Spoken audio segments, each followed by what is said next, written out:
Hello, I'm Carrie from Sussex Green Living. We provide environmental awareness and education for children and adults. In 2012, when my son was about 4 years old, I became quite depressed about his future on planet Earth. So I thought, let's do something. And I set up Sussex Green Living. Each year, our charity has grown year on year. We now have an army, or the Green Cavalry as I call them, of people helping us. We mainly work within Horsham district. So today I want to talk to you about the dark truths of the fashion industry and the environmental destruction it's causing on an unprecedented scale, and the solutions, most importantly. So a quick history. I was born back in the 60s, and in the 60s and 70s, people mainly bought clothes and treasured them. They repaired them, they adapted them, they took them up, they took them in, they handed them down to younger and smaller children and adults. There were jumble sales, but we treasured our clothes, we really looked after them. But gradually, over the years, the fashion industry has become totally unsustainable. It is now the second most polluting industry on the planet.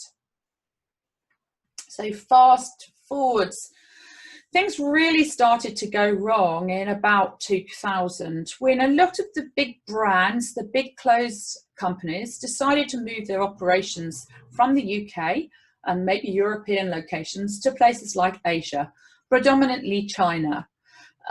They moved to places like China because the factories, the manufacturing, the labour was a lot cheaper, and they could mass produce, producing huge quantities of clothes for very, very low costs, make much more money.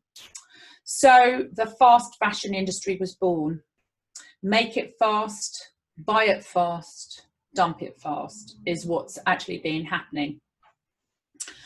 This graph actually shows the rise in the fast fashion industry, but also the blue line actually shows the clothing utilization. So that's where throwaway fashion really starts to show itself. This graph only goes up to 2015, but it gives you an idea of even what's going on now. Then a year or so later, a few years later, a lot of the brands started to move to other countries in Asia. Bangladesh has about 6,000 factories. It's a tiny country, but it's got about 6,000 fast fashion factories. Now, these are in huge factories, very cramped conditions, as you see here. People often working 14 to 16 hours a day, 7 days a week, often finishing at about 3 in the morning and starting about 7 a few hours later. Very often there are children working in these factories. It's slave labour, it's absolute slave labour. And they earn about £25 a month. So I don't think you or I would want to be doing that. This graph shows you really 2019 the main producers of our fashion. There are many others, Cambodia, Vietnam, Sri Lanka, many other countries in Asia, all providing very cheap ways of making massive amounts of clothing. Now, how are our clothes transported? China is about 10,000 miles away. Well, they're certainly not transported using a sailing ship. They're generally lorries and great big cargo ships burning fossil fuel. When we burn fossil fuel, we're releasing carbon dioxide and causing climate change. Other problems are the air pollution in the areas where these large factories are, and the water pollution. So these factories are using fossil fuel. So some of the towns are unlivable. The water, well, it's that colour because the environmental standards in many of these countries are really, really low. In the UK, we would have to actually dispose of chemical dyes, chemicals very responsibly. but out there the environmental laws are probably non-existent in many areas, and so they pump these chemical dyes straight out into the rivers. The farmers in these countries say they can tell what colour the next line of fashion is going to be because of the colour of the rivers that run past their farms. Another problem in particular with cotton, and lots of our clothes are made of cotton, is it's a really thirsty plant. So to make one t-shirt, grow and make one t-shirt, it uses 2,700 litres of water, which is 2.5 years worth of drinking water for one person. Now, what you have to remember is these clothes are made in countries that are really hot. They're suffering some of the worst effects of climate change. And many of the poor people that work in these factories don't have fresh drinking water at home. So this is totally environmentally and socially unsustainable and unacceptable. The fast fashion industry. So many clothes are being bought and then because they were so cheap, they're dumped. They might be taken to a charity shop or maybe a textile bank, which is certainly much better than many people put them in their bins at home, which you should never ever do. But the charity shops are getting too many clothes. Very often they call the textile companies in to take the excess clothing away. Now there are too many clothes to be rehomed in the UK. And so lots of these clothes end up going overseas.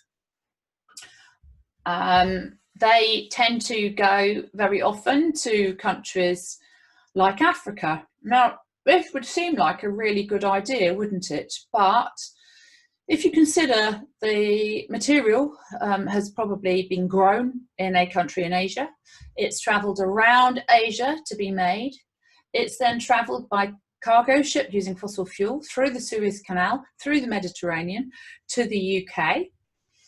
Because it was cheap, it's got dumped very quickly. And very often it ends up in places like Kenya. So here we see the clothes travelling once again by ship using fossil fuel through the Mediterranean, through the Suez Canal and to Kenya. So how many miles do you think those clothes have travelled? 26,000 miles.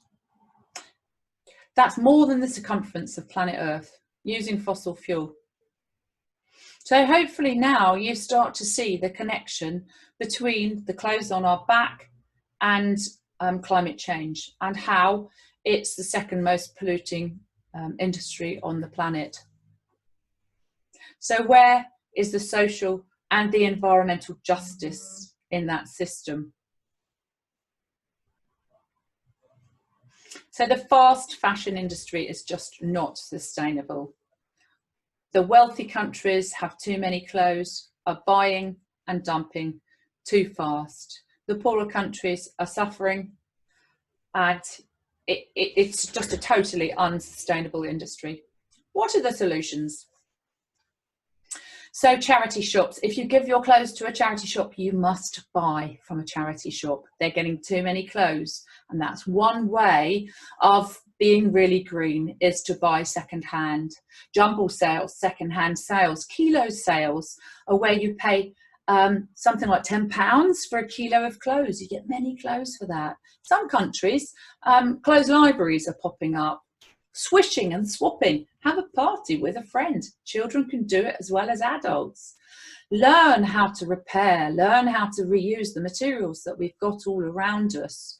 Hand down to younger children and siblings. That's really one of the best ways of dealing with our clothes when we grow out of them.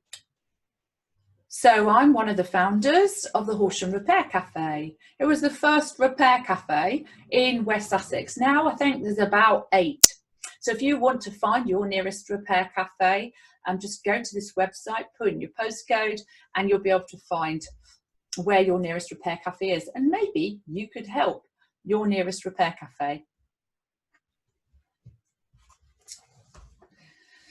So what's the solution?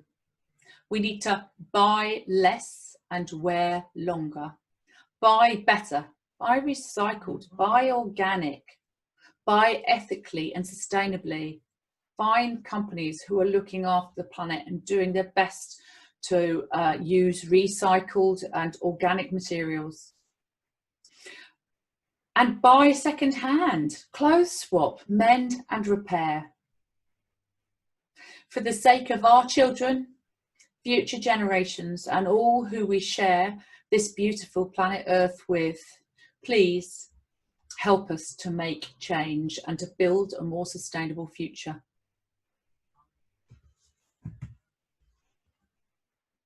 Here are some useful web links for you. Thank you for watching.